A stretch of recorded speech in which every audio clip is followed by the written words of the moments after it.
What is up, everyone? Welcome back to another video today. In this video, we are doing the 45th installment of Retro Reviews.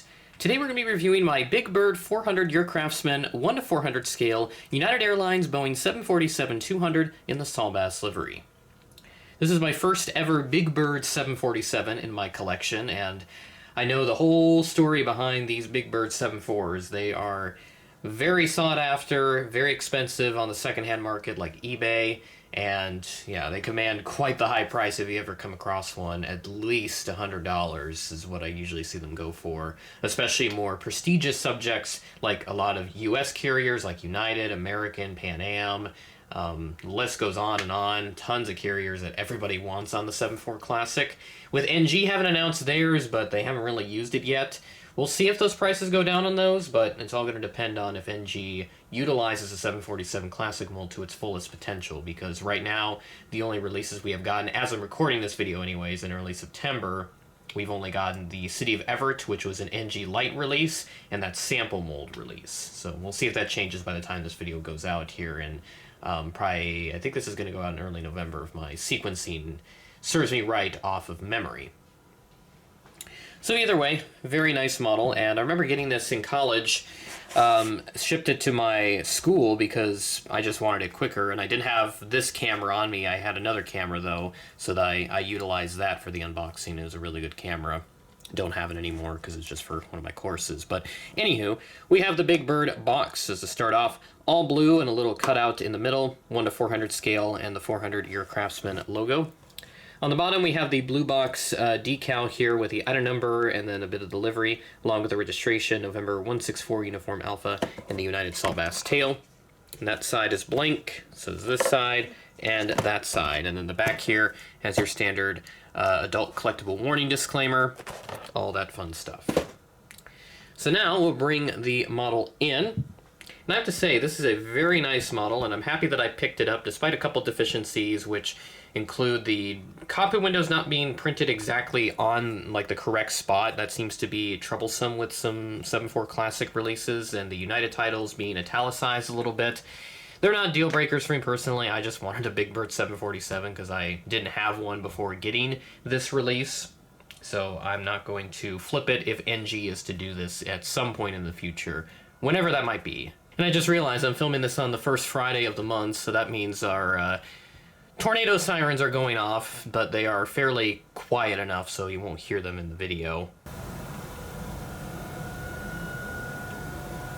Unless I amplify the audio enough where you could probably hear it, but those are Federal Signal 2001s for those that are curious. I have a little bit of a siren enthusiast inside me, but not very much, so just wanted to get that out of the way. But let's get back on track here with the model review. So starting off at the front, we have the nose cone and we have the cockpit windows, and you can kind of see the misplacement of it. I think it's because like the nose isn't shaped right or something like that, and also a mixture of the placement not being accurate, so that kind of results in that discrepancy, but I don't mind it all that much. It's a 747, what can you do? You got a little emergency hatch and then a top door. There's a L1 boarding door, and then we have the 10 windows, which was the signature for the 747-200s usually. Some 100s were reconfigured to the 10 window configuration, but all 100s are going to have just the 3 windows on each side, so 6 windows total, whereas this one has 10 on each side.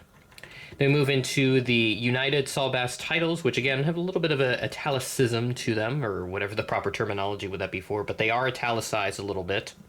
Then we have the seam there for the BigBird mold, which is just kind of how it is. This is an old mold, so it does have that seam still. Lovely Pratt & Whitney engines right here, looking really nice. And then we have the overwing exit right there. There's like an L2, 3, and then an L4 door back over there, just behind that high-frequency antenna on the wing. And then we have the American flag, a little registration, a November 164 Uniform Alpha, L5 door, and the United Saul Bass tail, which has a little mark right there. We'll get that off. There we go. Nice and clean, just a simple design. The colors are a little dark, looking at it on the through the naked eye, and then on the viewfinder, it does appear a little brighter, a little more saturated, but the colors are definitely darker than what they should be. Move to the right side of the aircraft, we do have the standard details on this side, one luggage door underneath, and then there is a couple more there on the back, and another look there at the tail. Now I'll check out the rest of the aircraft. So we have the bottom here With the landing gear, these two are able to tilt and move around, whereas the other two are stationary on the wings.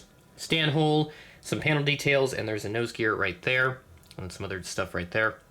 On the top of the aircraft, we've got the printed details on there, no antennas, because it's just how they roll, and the wing detail, which is very minimal. I don't think there's any...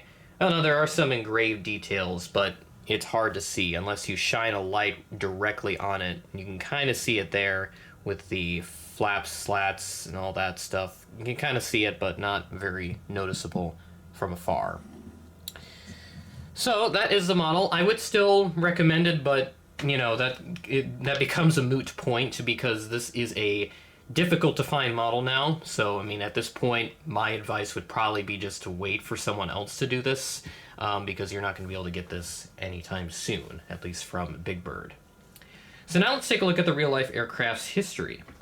This first flew on September the 8th of 1978, and it went to Qantas just a couple weeks later, registered Victor Hotel-Echo Bravo Oscar, and it was named City of Elizabeth while she was with Qantas. She then went to United in June of 1991 and re-registered to that American registration, painted in the Saul Bass livery with the larger titles.